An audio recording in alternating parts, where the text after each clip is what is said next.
আসসালামু আলাইকুম। আজকের প্রোগ্রামে আমরা ইউজারের কাছ থেকে একটা নাম্বার ইনপুট নিব এবং ওই নাম্বারের কতগুলো ফ্যাক্টরস আছে আমরা সেগুলো দেখাবো।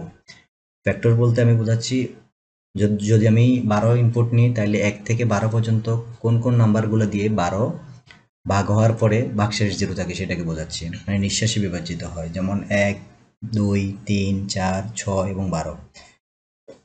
কিন্তু 7 এবং মাঝখানে 9, 8 এগুলো কিন্তু 12 দিয়ে সরাসরি ভাগ যায় না। তাহলে শুরুতে আমি কি করব, ইন্টিজার টাইপ একটা, যেহেতু আমার ফর লুপ চলবে, একটা আই নিব আর একটা এন নিব।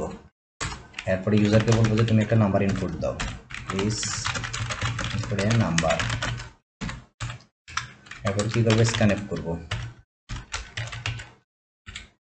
নাম্বারটাকে স্ক্যানএপ করে নিয়ে নিলাম। তারপর ফর লুপ চলবে, আমি বললাম যে 1 থেকে ওই নাম্বার পর্যন্ত চলবে, তার মানে 1 থেকে ওই নাম্বার পর্যন্ত চললে এক এক করে বাড়বে।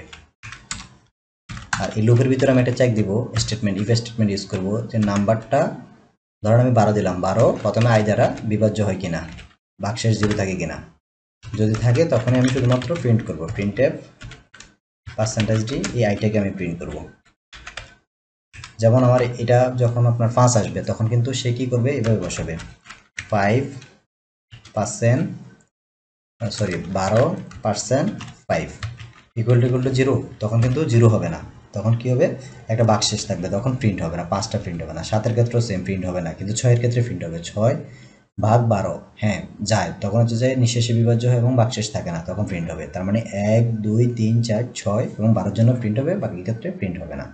আমরা একটু আউটপুটটা দেখি। শুরুতে আমি 12 দিলাম, 1, 2, 3, 4, 6, 12। এরপরে আমি 24-এর জন্য দেখলাম, 24 দিলাম, 1, 2, 3, 4, 6, 8, 12, 24। আশা করি আপনারা বুঝেছেন, একটু প্র্যাকটিস করলে আরও ভালোভাবে বুঝবেন। ধন্যবাদ সবাইকে।